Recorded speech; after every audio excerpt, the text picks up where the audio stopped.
This episode is brought to you by GPRS. Construction professionals know that utilities and concrete reinforcements can cause big problems when you're on the job. GPRS helps you avoid them. We use ground-penetrating radar to detect rebar, conduit, and post-tension cables before you cut, core, or drill. And our concrete scans are 99.8% accurate. We guarantee it, helping you reduce hits, downtime, expenses, and keep your people safe. To keep your job site safer, visit gprsinc.com.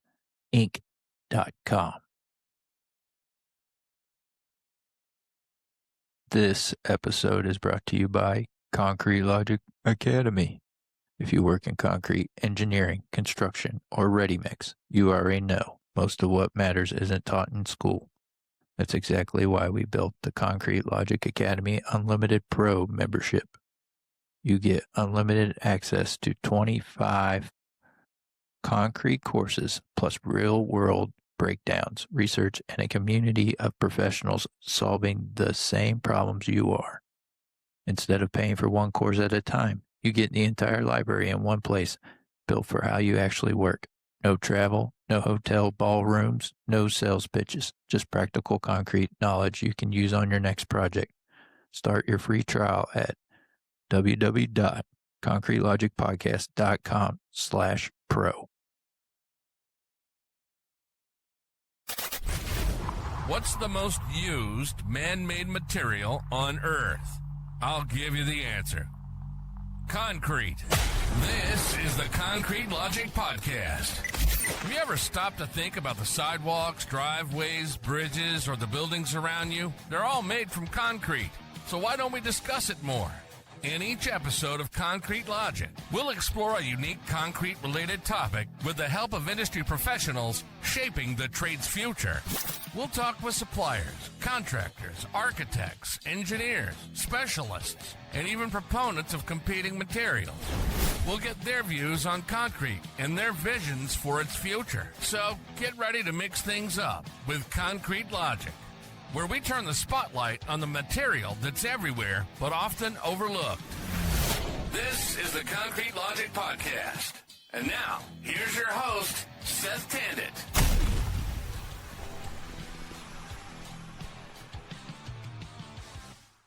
And welcome to another episode of the Concrete Logic Podcast. And today, as promised, I brought Dr. Jon Belkowitz back to continue our last episode on ready mix design. So if you listened to the last episode, you probably, if you haven't, you probably should, so you know why we're continuing. So we came up with a mixed design. We did all the calculations and all the choosing through ACI 211. Is that right?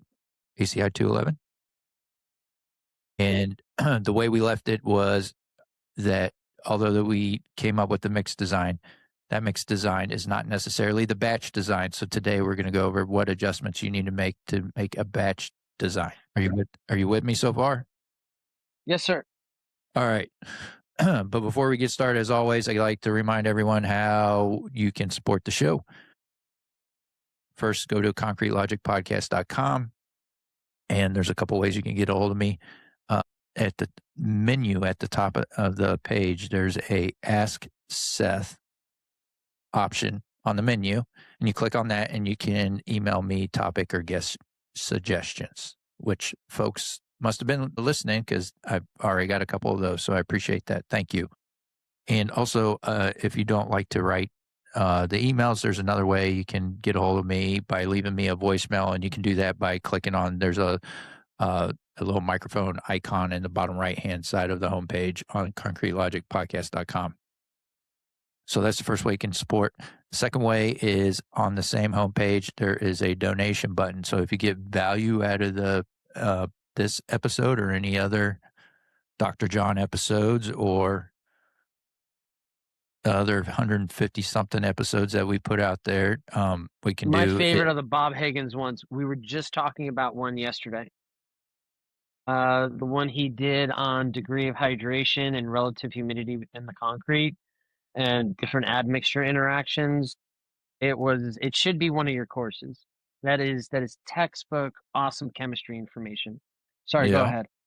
Yeah. And then I had someone reach out to me today and say they use one of the episodes as a um, introduction to the industry for their new employees. So people are listening, people are using the podcast. So, donate. Anyhow, and then the next way you can support the show is you could join the Concrete Logic Academy. Check that out. It's the same kind of format as the podcast, except for we give you quizzes and additional resources to use that kind of reinforce your learning of the topic that we're talking about in that particular episode. So check it out, concretelogicacademy.com.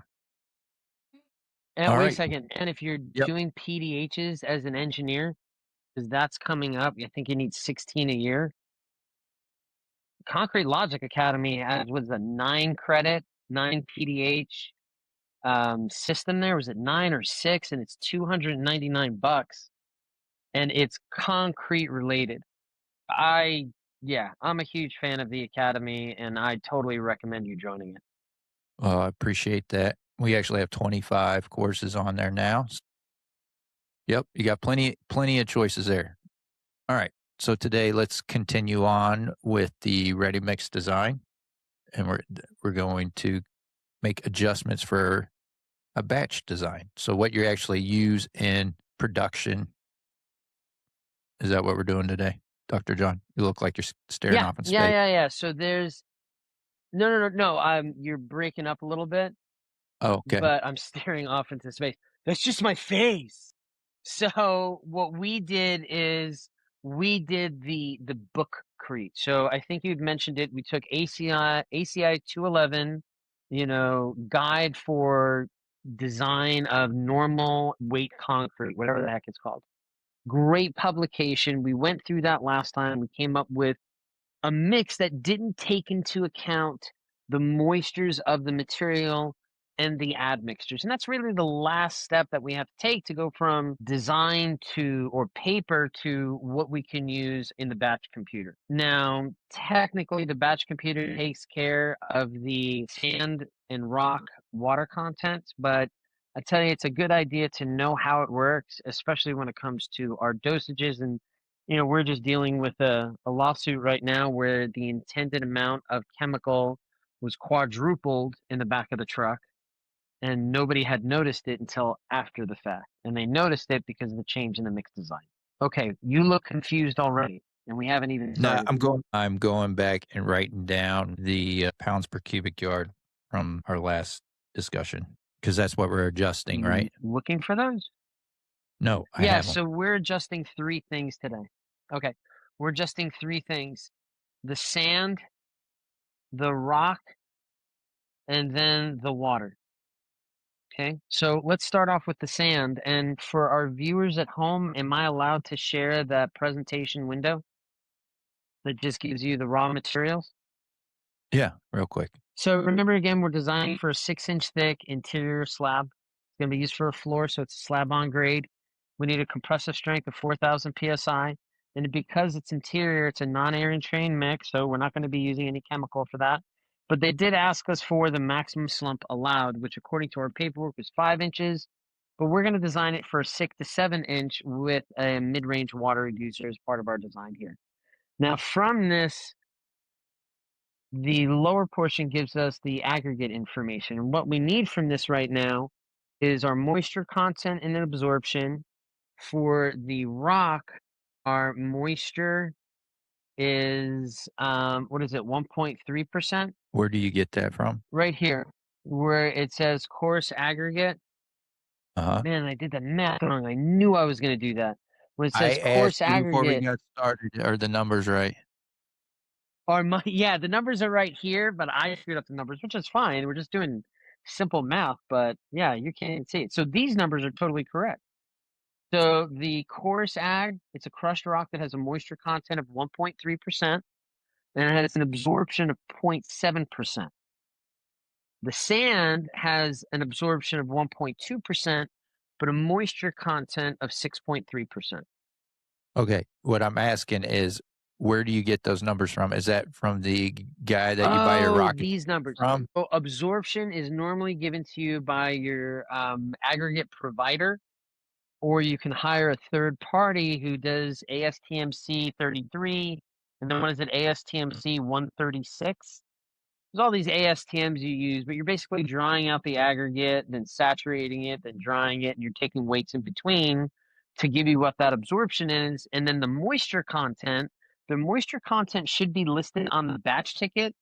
And the folks at the plant should be testing the moisture content not only through moisture probes, but they should be running their own internal calibration. And it's a very easy thing to do by taking your aggregate, having an initial weight, drying it back until it doesn't change by more than 1 gram or 1%, and then doing a ratio of the final weight minus the initial weight over the final weight, final minus initial over final times 100%.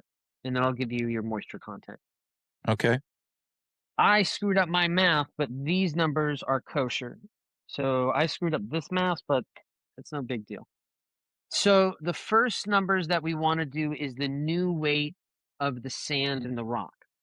So let's start out with our sand. We have 1,280 pounds of sand, and according to this, our moisture content is 6.3%. So what we're going to do is we're going to multiply 1,280 pounds, our original sand by design, multiplied by the quantity 1 plus our moisture content in percent.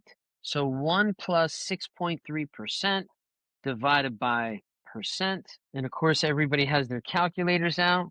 That means we're taking Check out this. 1,208. Is this a TI? Check that out. No, that's older than sin. Can One point. you stop sharing that screen real quick? Yeah, buddy. Sorry, sir. No, you're good.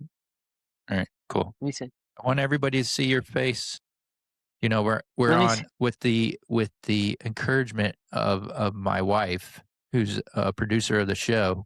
We're now on Left. Instagram, and she wants to see your face. So yeah, you guys gotta look this up. What does the kids call the Instagram now? Is it the gram? Insta. Okay. Okay. Let me see Anyhow. that calculator. Yeah, it's right there. That's pretty sweet. Nah, dude, you need to get one of these. They're like $8. Yeah, I had one of those in high school. I don't think I have one of those anymore. All right, I'm getting. You know what? The Academy can afford to get you one. You deserve it. It's a fuck.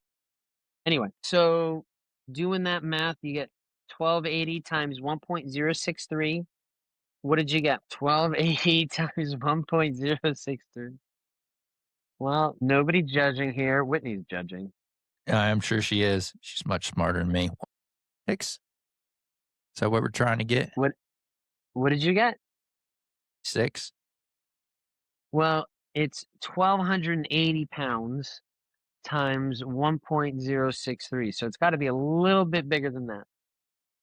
So it's a legit like 1.063. Instead of making that into a decimal, you're using that. Right. Okay. So gotcha. it's 1, right? Because that stands for 100%. So it's 100% of the weight plus that you're right. 6.3% moisture. 1,360. Yes, 1,360 pounds per cubic yard is our new sand weight. Now, we're going to do the same for the rock weight, where we take 1,830 pounds per cubic yard and we multiply it by the quantity of 1 plus our 1.3% divided by percent. So again, we're doing 1,830 times 1.013. 1.013. Well, you should see where those. Say it again. Sorry. Perfect. You should also see where those numbers should come from. Right? The reason we're doing 1 plus that moisture content is because the moisture is based on how much the aggregate can absorb in its own dry weight. So when I say it absorbs 6.3% water, that's of its own dry weight. Now, the next thing we have to figure out is how much water, free water, the rock and sand bring. Now, the first question is, what the hell is free water, and how do you determine it? If we have our aggregate, Whitney, do I have an aggregate around here? If we have our aggregate, I don't have an aggregate. Here we go. Duct tape, roll tape. So we have our aggregate and we drop it in water. It absorbs water, right? Or it got rained on. Let's say it got rained on, right? It has an absorption of 3%. That means the rock will absorb up to 3% of its own weight in the weight of water into the rock. Well, if the rock has a moisture of 5%, so that means I took 1,000 grams of rock, I weighed it out, then I microwaved it for 20 minutes, and I got the new weight, and it says, hey, you have 5% moisture.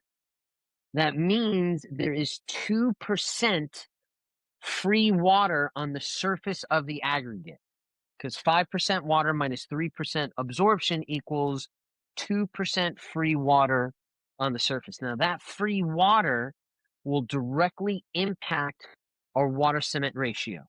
And what that means is we have to account for the free water that the rock, the sand, and the admixtures are bringing to the concrete that will immediately impact our water cement ratio.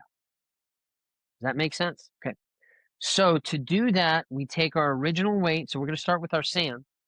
We're going to 1,280 pounds per cubic yard times the quantity 6.3% minus 1.2%. The free moisture, which is 6.3%, minus the absorption, which I believe was 1.2. Let me double check that my numbers are right. Yeah, 1.2 minus 1.2 gives me, well, I'll let you. What's that? You're saying 5.1, 6.3 yeah. minus, yeah, 5.1. 1.2. Then you got to divide that by 100% and multiply that whole thing by 1,280. Yes, sir. 0.28. Cool. That's what I got. And just hold that 65.28 for a second. We're not going to use that in the end, but now we need to do the same thing for the rock, where we take 800 or 1,830 pounds times the quantity 1.3 minus 0.7 divided by 100%. And that's our free moisture of the rock minus the absorption of the rock divided by 100%. And we multiply that whole thing by 1,830. Jeez. Yep. Same thing. Got the same thing. Now add the original water that we got the sand, 65.28 plus 10.98, because that's all the free water that the rock and sand are bringing to the mix. Yes, sir. We're going to put that off to the side. Correct. So we're going to hold that off just for a second, okay? Uh-oh. Now you're in trouble. How are we doing? Okay. The next thing that we're going to do, item number 2, is the admixture dosage. Now, cool, Whitney, look, Seth has got a new nickname for me. Look what it is. Look at that. How did you do that, Seth? Nothing. So item number 2 is admixture dosage. Now, in the customer specification, it said the maximum slump allowed. We determined that to be 5 inches, but we wanted to push it to a 6 to 7 inch slump. And to do that, we're going to be using a mid-range water reducer. And the back of the soup can recommends 4 fluid ounces per cementitious hundredweight. So we're going to go through that calculation, and the mid-range has 50% solids, which means it also has 50% water. So not only are we going to figure out the admixture dosage, we're also going to figure out the amount of water that it brings to the mix to add it to that free water. Does that all make sense? Yeah. Sounds like 2 ounces of water. No. No? No. Close, but you're 10 off. So the way that we figure that out is you take our recommended dosage rate, 4 fluid ounces per hundredweight, and then you multiply it by your 100 weights of cementitious or cement, depending on the type of admixture and the manufacturer's recommendation. So here we're using cement. So to determine our cement 100 weights, we divide 550 pounds per cubic yard by 100 pounds per cement 100 weight. Pounds and pounds cancel out, and now we're left with cement 100 weight in the numerator and cubic yards in the denominator. So it's 4 times 5.5 cement 100 weight per cubic yard, and we're left with 22 fluid ounces per cubic yard. Does that make sense? Okay. So 22 fluid ounces per cubic yard is a dosage that we'll use per cubic yard in the back of the truck. But now we want to determine the water. And this is a little bit tricky because you got to do a little bit of unit conversion. The first thing is we take our 50% solids, we multiply it by our 22 fluid ounces per cubic yard, and we get 11 ounces per cubic yard, fluid ounces per cubic yard of water. Now, what we do is we divide that fluid ounces, that 11 fluid ounces, by 128 fluid ounces per gallon. This converts us to gallons. Now, when we do that, what is that? 11 divided by 128, divided by 128, gives us 0.086 gallons per cubic yard of water. Now, we don't need that in gallons, we need it in pounds.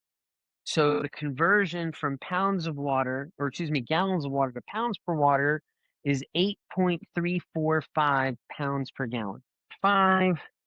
And we are left with 0.72 pounds per cubic yard of water that the admixture brings up.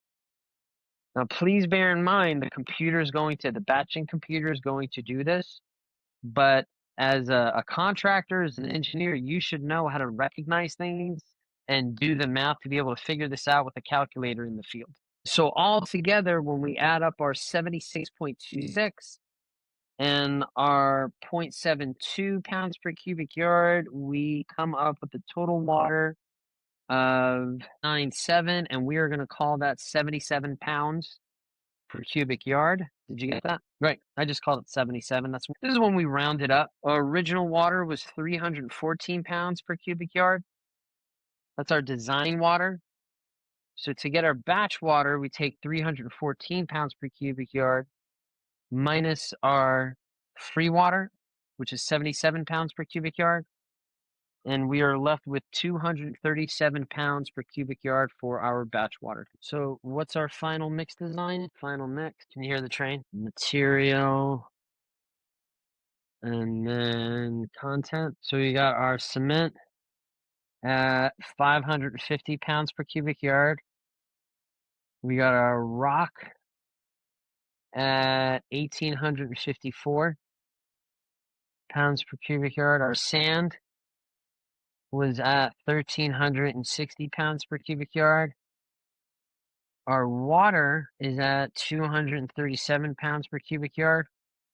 And our high range water reducer is at 22 fluid ounces per cubic yard. Sweet. So what I'll do is, part of your podcast thingy, I'll take pictures of my notes and I'll send them to you. Or do you want me to take pictures of my notes, put them in Chat GPT to make them look pretty and send them to you? Or do you want me to just send it to you as is? So mean. He's so mean, Whitney. Okay, so we got our batch mix. Now what do we do? I'm still getting over the dial fact it in at the plant. that the admixtures are 50% water. I'm still trying to get over that. Okay, go ahead. What was the problem with that? I don't know. I thought it'd be less. I thought there was more. I don't know. You thought there was more what? It'd be more admixture in my admixture versus water. No. I mean, there's some admixtures out there that only have 2% solid. I mean, yeah. There's not many admixtures that can go above 50% solids. And most of those are hard to keep in suspension. You got to remember, an admixture normally is a distilled or deionized water with food coloring or some type of dye, and then other active ingredients, some of which could be suspension agents, defoaming agents, or fugitive dyes. The active ingredient, there's not a lot in there. Like, you don't need a lot of polycarboxylate wax in the emulsion to kick off the plasticizing effect. Look at air. Air, I mean, if you really dried it back, I think there's like 15 or 10% solids in air, and you only use 1 fluid ounce per hundredweight, or 2 or 3. You put so little in there, and there's so little solids, and it has such an amazing. Yeah. Huh. Cool. That's the problem with dry air additives. We used to use one way, way back in the day, and we don't use it anymore. It's called Hostapure. Hostapure is a German technology. When we'd use it, you would use it in 80-pound batches that were made from a 3,000-pound batch. For a 3,000-pound batch, you would need like 0.04 pounds. And you only get 2 minutes of mixing in this blender. And it's like, "Well, the crap. There's no way you're going to get that little powder to mix in that much of a batch in 2 minutes." So, and this is most of the air and training agents. You'd have to cut them with a titanium dioxide, or excuse me, a limestone fine, like a cheap material as a cutting agent, and then take that, cut agent or cut air and training agent in a limestone fine, and then put that in your mix because that was easier to blend in that short period of time. But yeah, don't be surprised. There's, like, again, carbon nanotubes, because they don't like to stay in stability. Most of those, you're only using 0.1 to 0.5% solids in your solids or in your liquid, because anything more, it's going to settle out. What were you expecting it to be? I don't know. I guess I never really thought about it. Okay, so right now with our mid-range water reducer, you're at 4 ounces per hundredweight, which is a lower dosage, but it's a standard dosage. If we doubled that dosage, if we said, okay, we're going to make it 8 ounces per hundredweight, now we're up to 44 fluid ounces per hundredweight, which, if you can't tell by my voice, that's a lot to me. But I'll put it in other terms, that's a third of a gallon for 1 cubic yard. Does that sound like enough admixture for you per cubic yard? Now, if sounds like a lot. Now, if you never sell a cubic yard, normally you sell 5, or let's go 10 cubic yards. So you times that by 10, and now that's 3.4 gallons just for that one admixture per cubic yard. But normally they have them in bottles with fluid ounces, and you can like look down and see them. And that comes up to 440 ounces per cubic yard. Let me see if I can pull up what an admixture container looks like. Is that okay? Sure. While you're doing that, most of the time when you send a truck out, the contractor asks you to withhold water because they want to add it Right, at the site. Is right. is there any adjustments needed for that at all? Oh Or yeah. When the batchman is working at the computer, they might do that just because that's how they roll.